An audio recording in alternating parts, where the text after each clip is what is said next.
我在这奥维尔的麦田边，天空翻滚着骚动的蓝色与黑色，乌鸦在头顶盘旋，仿佛是我心中无法安息的思绪。这片麦田广阔的令人感到永恒，也狭窄的让人窒息。人们叫我疯子，或许他们说得对，每个人的心中可能都曾住过一个疯子。我也曾想成为一名布道者，去往最贫瘠的伯里纳日矿区，与那些在黑暗中讨生活的矿工们一起。在他们的身上，我看到了真正的光。我看到的不是肮脏和贫穷，而是在煤灰覆盖下依旧闪耀的未经雕琢的美。正是在那片黑暗的土地上，我放下了圣经，拿起了画笔。如果言语无法传达我看到的悲悯与神圣，那就让色彩和线条来表达吧。我画了吃土豆的人，画中那一张张在昏暗油灯下显得粗糙变形的脸，是一种从土地里生长出来的质朴而庄严的生命。我画的不是他们的贫穷，而是他们共享一盘土豆时的虔诚。后来我亲爱的弟弟提奥，他将我带到了巴黎。那是一个光怪陆离的世界，像一个巨大的调色盘。印象派的画家们正在掀起一场光的革命。莫奈先生追逐着光在水面上的倒影，雷诺阿先生描绘着舞会上少女轻盈的裙摆。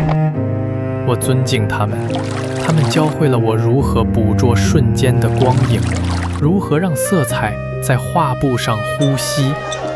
但我终究不属于那里，他们的世界太优雅，太安逸了，而我的灵魂深处始终燃烧着一团火焰，渴望着更原始、更灼热、更具表现力的东西。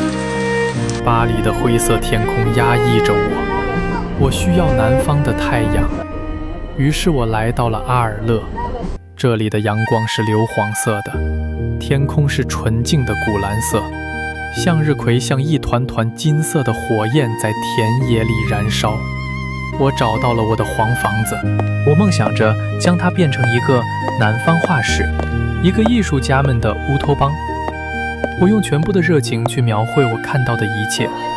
夜晚咖啡馆里，灯光散发出的令人眩晕的黄色光晕，罗纳河上星空倒映出的深邃与神秘。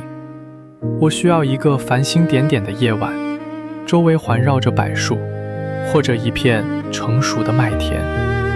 我画了我的卧室，用平涂的鲜明的色块，淡紫色的墙壁，血红色的床，各黄色的椅子，试图营造一种绝对的安宁，一种我内心深处最渴望却又最不可及的平静。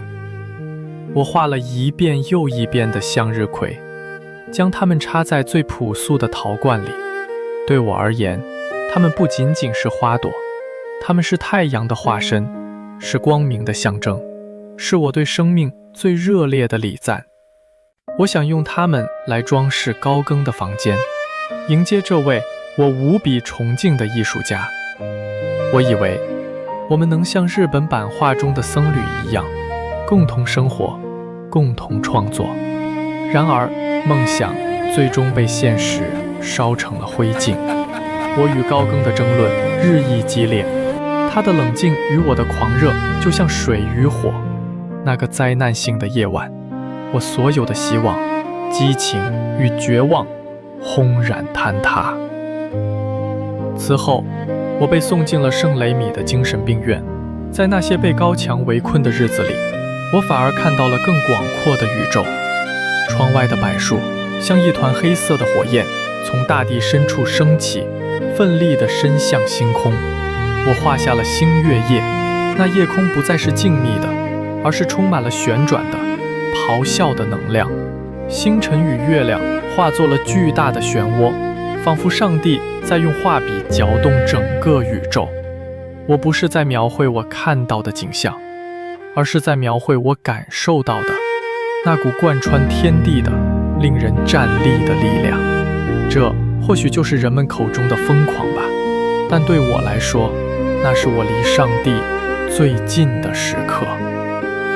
我不知道我的画将来会如何，我只知道，在画画的每一刻，我都毫无保留地献出了我的全部。我工作就像一个拼命的农夫，在耕作他的田地。如今，我又回到了田野，这片奥维尔的麦田，或许就是我最后的归宿。天空依旧压抑，乌鸦依旧在盘旋，但我已不再感到恐惧。我是一个布道者，我的教堂是阿尔勒的阳光，是圣雷米的星空，是这片无垠的麦田。我的圣经就是我画下的每一笔色彩和对生命最深沉的爱与敬畏。或许这就足够了。